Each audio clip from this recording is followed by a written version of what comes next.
Hello, my name is Sawyer, and I will be presenting on Soukous, or Congolese Rumba. Before we get started, I encourage you to listen to these two examples that give you a great understanding of what Soukous music looks like and sounds like. So what is Soukous? Soukous translates to shake your body or to shake, and it is music for festivals, dancing, and partying. It's directly related to the kwassa dance craze. The term Soukous is synonymous with Congolese rumba. However, Congolese rumba differs from traditional rumba, and we'll get into that later. It is a popular radio and dance music that was pioneered in the 1950s and is still popular through today. It is a fusion of rumba, folk, jazz, rock, and soul music. So where is Soukous from? Soukous comes from Congo, from Central West Africa, and primarily the two towns of Brazzaville and Kinshasa.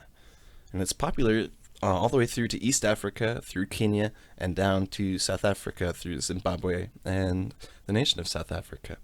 It's also incredibly popular in France. Based off of a history of French colonialism, there is a huge Congolese population in Paris.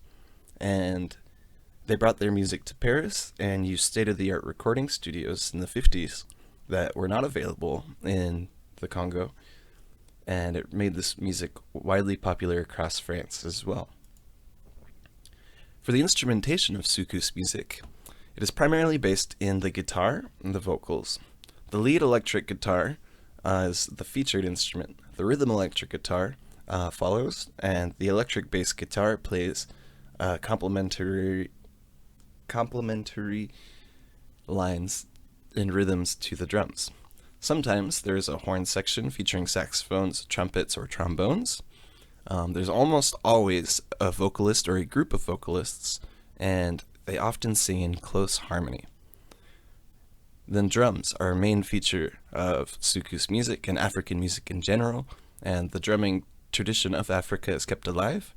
In modern day Soukous, the drum set is very popular, and African hand drums like djembes or congas or skin drums are also popular. And it's not outlandish to incorporate a drum machine in there too, when you just want to have a gig for 3 or 4 hours and not wear your hands out, or for radio music or studio purposes. So sometimes there are drum machines, but most often you get live drummers. Some of the musical characteristics of Soukous is rhythmically, it features interlocking rhythms, also known as hocket. The lead guitar and the rhythm guitar parts rhythmically interlock, and it gives you this polyrhythmic feel. And what that means is the lead guitar will play a melody on certain beats, and the rhythm guitar will play chords in the space between the lead guitar's melody notes. It's an interesting concept, and it sounds beautiful, and I'm fascinated by it. For harmonic content, there's typically repetitive chord progressions, and they're usually very simple, based in diatonic harmony, like a 1-5-4-5, or a variation of that, maybe with some minor chords, or in a minor key. The percussion is typically bouncy and definitely makes me want to shake. And this features of close vocal harmony and virtuosic guitar playing. Some of the musical sections and features of Soukous music is it's very up-tempo.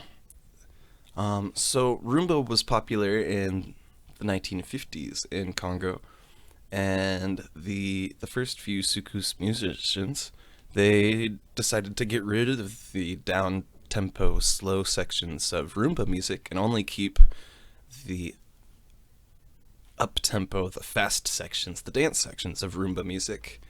And that's a term that they use called kavasha, is the dance section that is the basis for Soukous, which was inspired by rumba.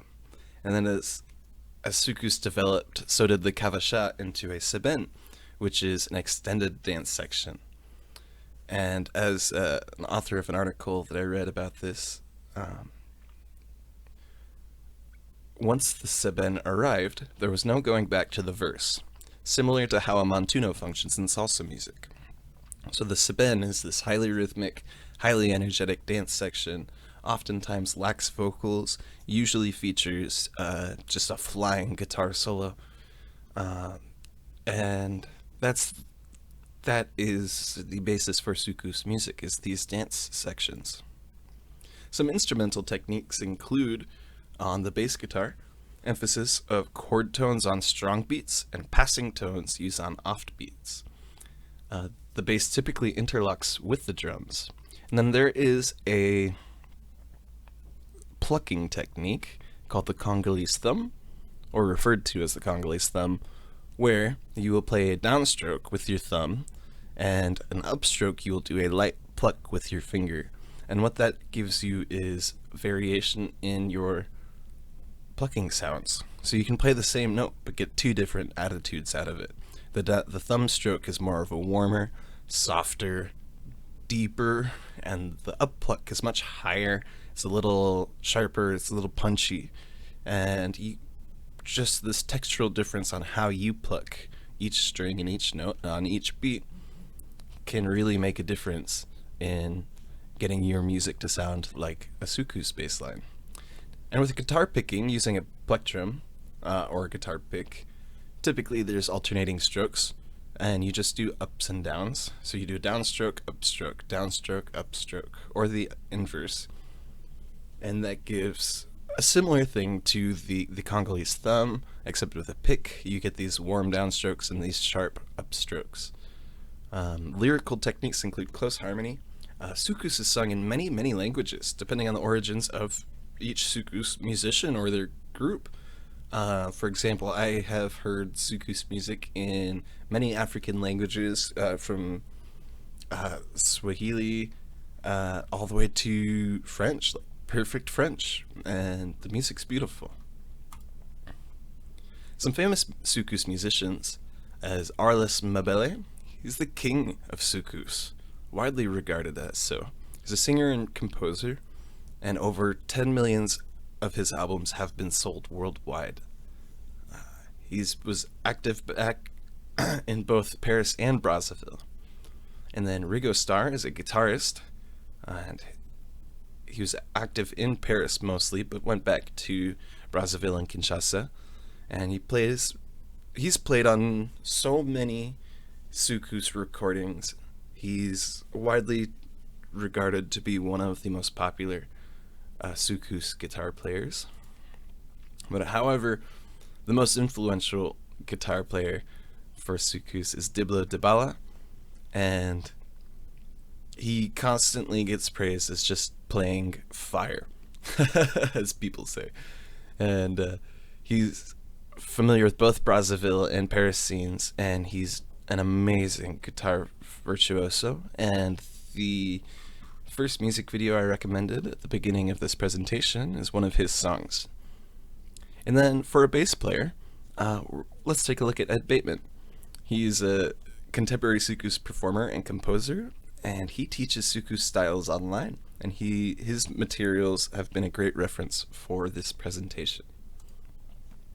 Now today, modern Soukous, there's an offshoot called Ndombolo, which is fast-paced dance music based in Soukous styles, and it's currently popular on dance floors in Central, Eastern, and Western Africa. And it's experiencing incredible amounts of censorship. It's criticized as being obscene, and typically because there are women wearing few clothes, dancing around, shaking their hips, much like the early hip-hop movement in the U.S., or the rock and roll movement in the U.S. in the 1950s. Attempts to ban Ndombolo have actually increased the popularity of the music style in the youth. And some countries that are currently trying to, or have in the past, censored this style of music would be the Democratic Republic of the Congo, Mali, Cameroon, and Kenya. And I've got a bunch of great sources. that you're welcome to check out. And thank you for your time, and I hope you enjoyed listening to and about Soukous.